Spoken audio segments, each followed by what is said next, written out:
Colonel Sophia Qureshi ఈ పేరు ప్రస్తుతం అన్ని మాధ్యమాల్లో జోరుగా వినిపిస్తోంది. అసలు ఈమె ఎవరు? ఇంతటి స్థాయికి ఎలా ఎదగగలిగారు? ఆమెకు ఆర్మీలో చేరాలన్న కోరిక ఎలా కలిగిందన్న ఆసక్తికరమైన విషయాలను ఇప్పుడు తెలుసుకుందాం. పాక్పై ఆపరేషన్ సింధూర్ నిర్వహించడంలో కీలక పాత్ర పోషించిన ఇద్దరు మహిళల్లో ఒకరు కల్నల్ సోఫియా ఖురేషీ. ఈమె భారత సైన్యంలో కల్నల్గా విధులు నిర్వహిస్తూ ఉన్నారు. గత 15 రోజుల క్రితం కాశ్మీర్లోని పహల్గామ్లో ఉగ్ర దాడులు జరిగిన విషయం మనందరికీ తెలిసిందే. ఈ హేయమైన ఘటనలో దాదాపు 26 మంది అమాయకులు ప్రాణాలు కోల్పోయారు. ఇలాంటి ఉగ్ర దాడులకు పాల్పడిన వారిపై తక్షణం ప్రతీకార దాడులు చేపట్టాలన్న ఉన్నతాధికారుల ఆదేశాల మేరకు ఇద్దరు మహిళలు రంగంలోకి దిగారు. వారిలో ఒకరు వ్యోమికా సింగ్ కాగా మరొకరు సోఫియా ఖురేషీ. ఇక ఈమె రికార్డులు పరిశీలించినట్లయితే ఆమె కుటుంబ నేపథ్యం కూడా మొత్తం ఆర్మీలోనే ఉన్నట్లు తెలుస్తుంది. 1981లో జన్మించిన ఖురేషీ గుజరాత్లోని వడోదర ప్రాంతానికి చెందినవారు.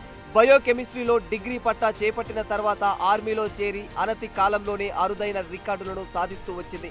ఆమె 1999లో షార్ట్ సర్వీస్ కమిషన్ కింద భారత సైన్యంలో చేరారు.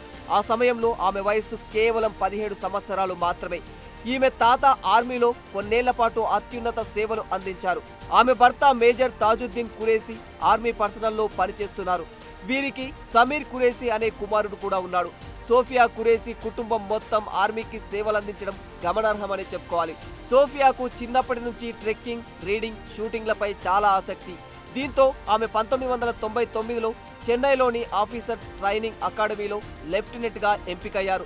ఆ తర్వాత 2006లో యునైటెడ్ నేషన్స్ పీస్ కీపింగ్ ఆర్గనైజేషన్లో చేరి 6 ఏళ్ల పాటు విస్తృత సేవలు అందించారు. పంజాబ్ బార్డర్లో ఆపరేషన్ పరాక్రమ్లో నిస్వార్థంగా సేవలందించారు. General officer commanding in chief చేత ప్రశంసించబడ్డారు. నార్త్ ఈస్ట్లో వరదలు వచ్చిన సమయంలో సహాయక చర్యలు అందించడంలో కీలక పాత్ర పోషించారు. వరద బాధితులను కాపాడటంలో మెరుగైన కమ్యూనికేషన్స్ నిర్వహించినందుకు సిగ్నల్ ఆఫీసర్ చీఫ్ ద్వారా ప్రశంసలు అందుకున్నారు. ఆమె అంకిత భావానికి, పనిలో నైపుణ్యాన్ని మెచ్చి 2016లో కీలక పగ్గాలు అప్పగించారు ఆర్మీ అధికారులు. బహుళ జాతీయ సైనిక వ్యాయామంలో భారత ఆర్మీ సిబ్బందికి నాయకత్వం వహించారు.